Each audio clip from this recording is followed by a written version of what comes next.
Ang unang sulat ni Pablo kay Timoteo. Unang kabanata.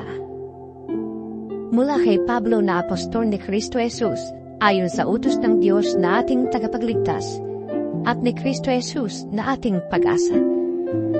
Kay Timoteo na tunay kong anak sa pananampalataya.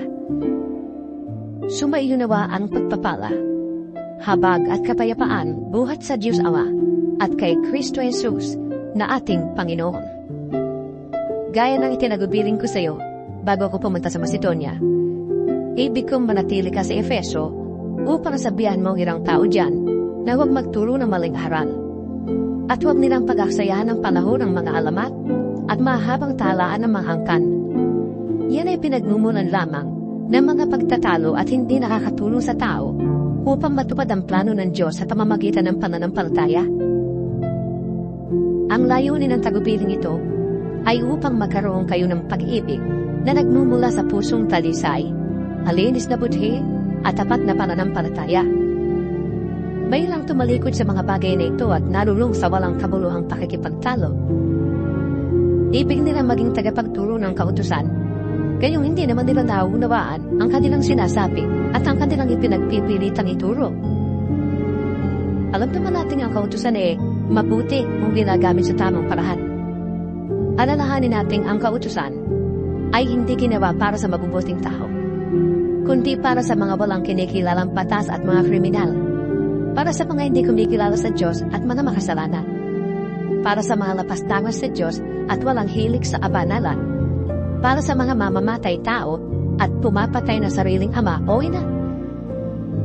Ibinigay rin ang kautusan para sa mga mahihilig sa kahalayan at nakikiapit sa kapwa lalaki, para sa mga kidnapper, para sa mga sinungaling, at mga saksing hindi nagsasabi ng totoo. Ang kautusan ay ibinigay para sa lahat ng mga sumasalungat sa mabuting aral. Ang aral na ito'y ayon sa magandang balita na ipinagkatiwala sa akin ng dakila at mapagpalang Diyos. Nagpapasalamat ako sa ating Panginoong Hesukristo na nagbibigay sa akin ng lakas, dahil itinuring niya akong karapat-dapat na maglingkod sa Kanya. Kahit na noong unay nilapastangan, hinusig at nilaig ko siya. Sa kabila nito'y nahabag sa akin ng Diyos, sapagkat hindi ko na nalaman ang aking ginagawa noong ako'y hindi pa sumasampalataya.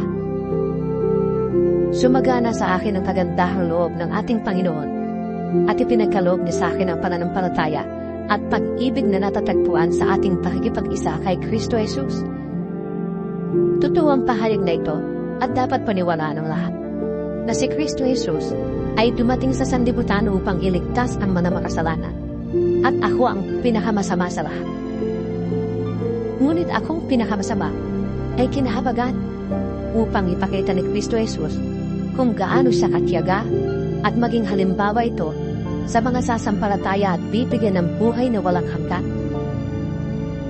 Purihin natin at walhatiin magpakailanman ang isang Diyos, Haring walang hanggan, walang kamatayan, at di nakikita. Amen. Timoteo, anak, ang mga bagay na ito'y itinatagubilin ko sa iyo, ayon sa mga pahayag na sinabi tungkol sa iyo, upang sa pamamagitan ng mga ito ay masiglatan makipaglaban. Nataglay ang matibay na pananampalataya at malinis na budhi. May mga taong hindi sumunod sa kanilang budhi, at dahil dito, ang pananampalataya nila ay natulad sa isang barkong nawasak. Kabilang sa mga yun sina Himeneo at Alejandro. Kaya ipinaubaya ko na sila kay Satanas upang matigil na kanilang paglapastangan sa Diyos. Ikalawang kabanata. Una sa lahat, ipinapakiusap kong idulog ninyo sa Diyos ang inyong mga kahilingan, padalangin, pagsamo, at pasasalamat para sa lahat ng tao, at para sa mga hari at may kapangyarihan, upang tayo mga pamuhay ng tahimik, payapa, maranal, at may kabanalan. Yan ang mabuti at nakadulugod sa Diyos na ating tagapagligtas. Ibig niya ang lahat ng tao ay maligtas at makaalam ng katotohanan ito. Iisa ang Diyos at iisa ang tagapamagitan sa Diyos at sa mga tao, ang taong si Kristo Jesus, na naghandog ng kanyang buhay upang tubusin ang lahat.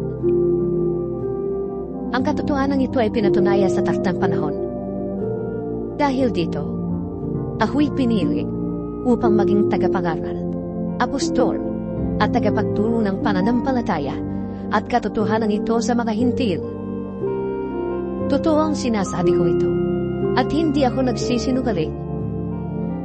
Ibig kong ang mga lalaki sa lahat ng dako ay manalangin ng may malinis na puso, walang sama ng loob at galit sa kapwa. Ang mga babae naman ay dapat maging mainhin, maayos at maingat sa pananamit at ayos ng buhok. Ang maging hiyas nila ay hindi ang mamahalin at mararangyang damit, mamahaling alahas na ginto o perlas. Sa halip, ang maging gayak nila ay mabubuting gawa, gaya ng nararapat sa mga babaeng itinuturing na makadiyos. Ang babae ay kailangang tumahimik sa panahon ng pagpupulong ng iglesia at lubos na pasakop. Hindi ko sila pinapayagang magturo o mamuno sa lalaki, kundi dapat silang tumahimik, sapagkat si Adan ang unang nilalang bago si Eva. At hindi si Adan kundi si Eva ang nadaya at nagkasala. Ngunit maliligtas ang babae sa pagsisilang ng sanggol kung magpapatuloy siya sa pananampalataya, pag-ibig, kabanalan at maayos na pamumuhay. Ikatlong kabanata.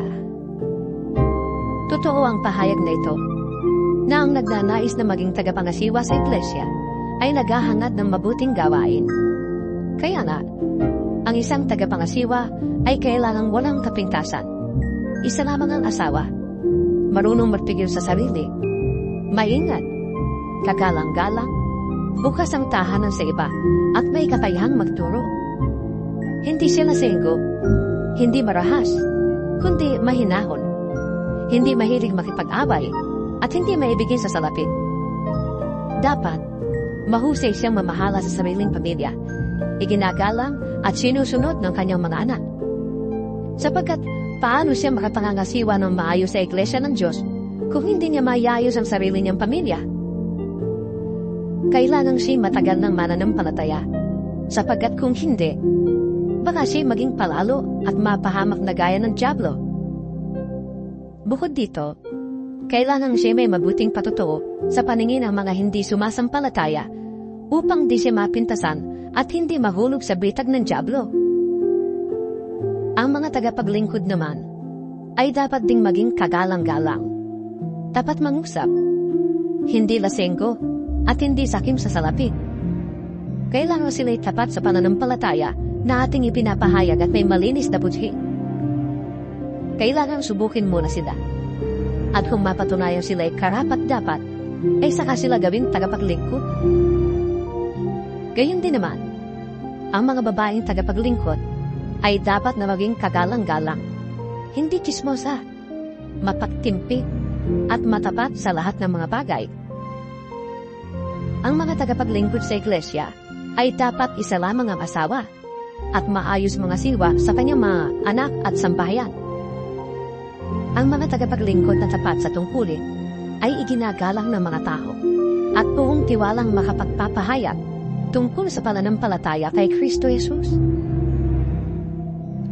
Umaasa akong makikita tayo sa lalong madaling panahon. Ngunit isinulat ko ang mga ito upang kung hindi ako makarating agad, ay malaman mo kung ano dapat na maging ugali ng mga tao kabilang sa sambahayan ng buhay na Diyos sa iglesia na haligi sa halikan ng katotohanan. Hindi maikakaila na napakadakila ng hiwaga ng ating relihiyon. Siya'y nahayag ng maging tao. Pinatunayang matuwid ng Espiritu at nakita ng mga anghel. Ipinangaral sa sanlibutan, pinaniwalaan ng lahat at itinaas sa kalangitan. Ika-4 na kabanata.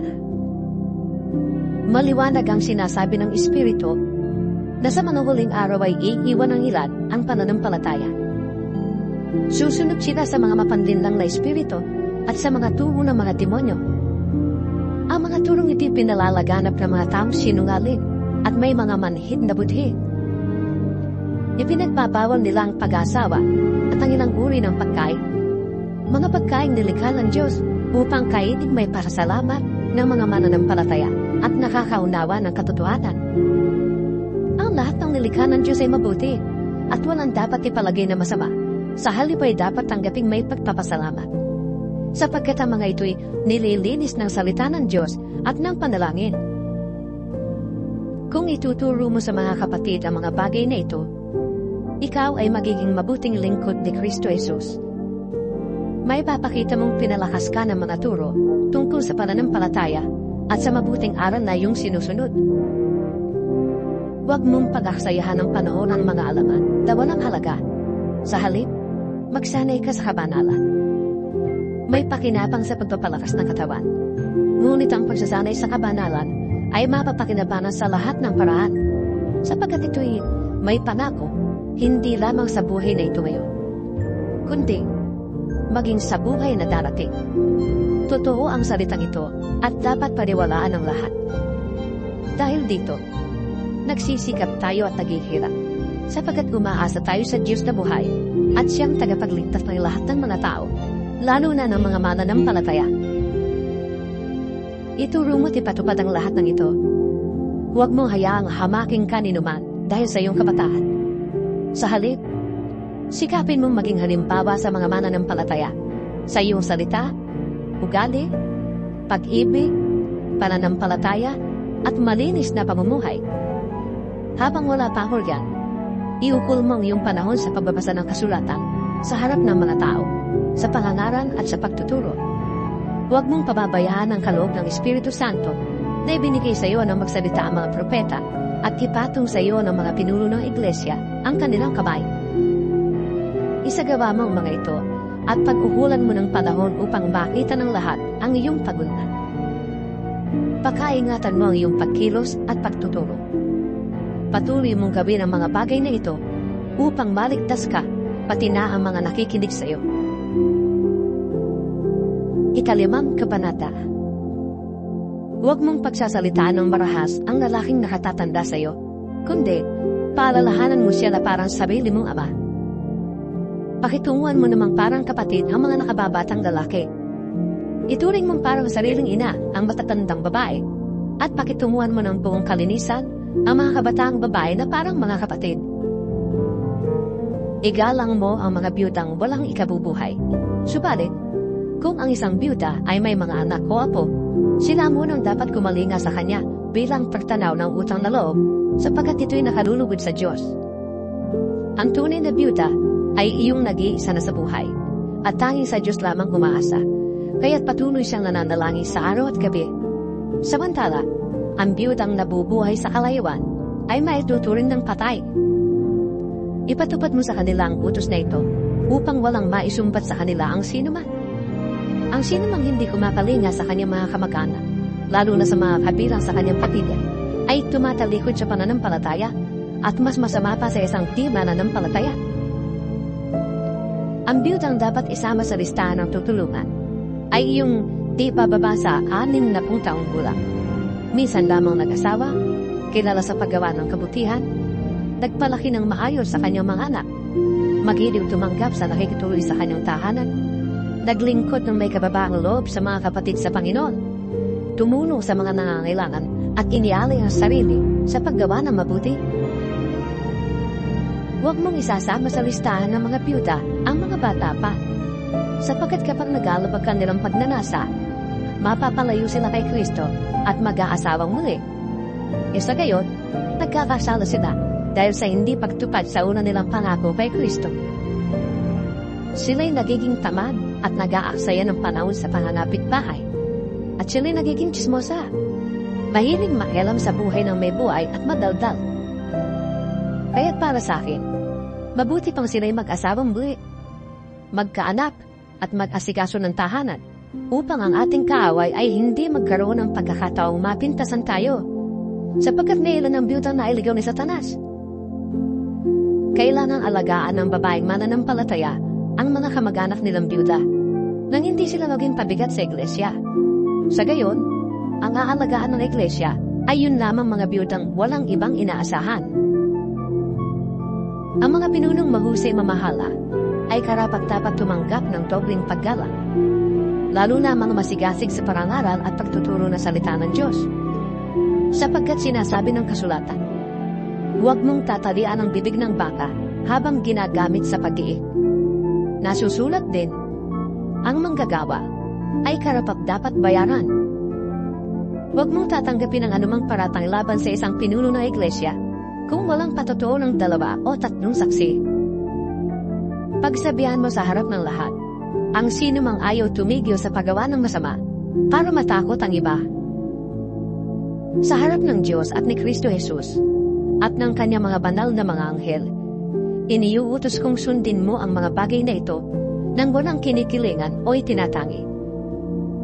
Huwag mong ipapatong agad ang iyong kamay sa sinuman upang bigyan ito ng kapangyarihang mamahala. Ingatan mong huwag kang masangkot sa kasalanan ng iba. Manatili kang walang dungis. Huwag tubig lamang ang iyong iinumin. Uminom ka rin ng kaunting alak para sa iyong sigmura at dahil sa iyong madalas na pagkakasakit. May mga taong lantad na ang kasalanan bago pa humarap sa hukuman. At meron din namang ang kasalanan ay huli na humahayag. Gayon din naman, may mabubuting gawa na madaling mapansin. Ngunit, kung hindi man mapansin agad, ito'y hindi malilihim habang panahon. Ika-6 na kabanata. Ang mga alipin ay dapat magpakita ng buong paggalang sa kanilang mga amo para walang masabi laban sa pangalan ng Diyos at sa ating mga aral. At kung ang kanilang lamang amo ay kapwa nila Kristiyano, hindi sila dapat magkulang ng paggalang sa mga ito sa dahilang sila'y magkapatid sa pananampalataya. Dapat pa nilang pagbutihin ang kanilang paglilingkod sapagkat ang pinaglilingkuran nila ay kaisa sa pananampalataya at pag-ibig. Ituro mo't ipatupad ang mga bagay na ito. Kung nagtuturo ang sino man ng ibang turo, at di sang-ayon sa mga tunay na salita ng Panginoong Hesukristo at sa mga aral tungkol sa kabanalan, siya ay nagyayabang, ngunit walang nalalaman. Sakit na niyang manuligsa at makipagtalo tungkol sa mga salita. Bagay na humahantong sa inggitan, alitan, hudyaan, at pagbibintang. Mahilig din siya magipagtalo sa mga taong liko ang pag-iisip at di kumikilala sa katotohanan. Akala ng mga ganitong tao ay paraan ng pagpapayaman ng religiyon. Kung sa bagay, malaki ang mapapakinabang sa religiyon kung ang tao ay marunong masyahan. Wala tayong dalang anuman sa sanlibutan at wala rin tayong matadalang anuman pag-alis dito. Kaya, dapat na tayong masyahan kung tayo may kinakain at may isinusuot. Ang mga nagnanasang yumaman ay nauhulog sa tukso at nasisilo sa bitag na masasamang hangaring magtutulak sa kanila sa kamatayan at kapahamakan. Sapagkat ang pag-ibig sa salapi ay ugat ng lahat ng kasamaan. Dahil sa paghahangat na yumaman, may mga taong nalalayo sa pananampalataya at nasasadlak sa maraming kapighatian. Ngunit ikaw ang lingkod ng Diyos. Umiwas ka sa mga bagay na ito. Sikapin mong mamuhay ng matuwid, may kabanalan, pananampalataya, pag-ibig, pagtitiis at kahinabunan. Ipaglaban mo ng puspusan ng pananampalataya. Mananang kang mabuti sa buhay na walang hanggan dahil kayang katinawag ng Diyos nang ipahayag mo sa harap ng maraming saksi ang iyong pananalig kay Kristo. Hindi uutos ko sa iyo, sa ngalan ng Diyos na nagbibigay buhay sa lahat, at sa harap ni Kristo Jesus na nagbigay ng mabuting patotoo kay Poncio Pilato. Sundin mong mabuti ng may katapatan ang mga iniutos sa iyo hanggang sa pagbabalik ng Panginoong Hesukristo. Siya'y darating sa panahong itinakda ng mapagpala at makapangyarihang Diyos, Hari ng mga hari at Panginoon ng mga Panginoon. Siya lamang ang walang kamatayan at nananatili sa liwanag na di matitigan. Walang taong nakakita o makakakita sa Kanya. Sa Kanya ang karanalan at kapangyarihang walang hanggan. Amen. Ituro mo sa mayayaman na huwag silang magmamataas at huwag silang humasa sa kayamanang lumilipas, kundi sa Diyos na masaganang nagbibigay ng lahat ng ating kailangan upang tayo'y masiyahan. Turuan mo silang gumawa ng mabuti at magpahayaman sa mabuting gawa. Maging bukas palad at matulungin sa kapwa. Sa gayon, makakapagimpok sila para sa matatag na hinaharap at makakamtan nila ang tunay na buhay. Timoteo, pakaingatan mo ang ipinagkatiwala sa iyo. Iwasan mo ang mga usapang walang kabuluhan at ang likong pangarapin. Dahil sa kanilang pagmamarunong, may mga taong nalihis sa pananampalataya. Pagpalain nawa kayo ng Diyos.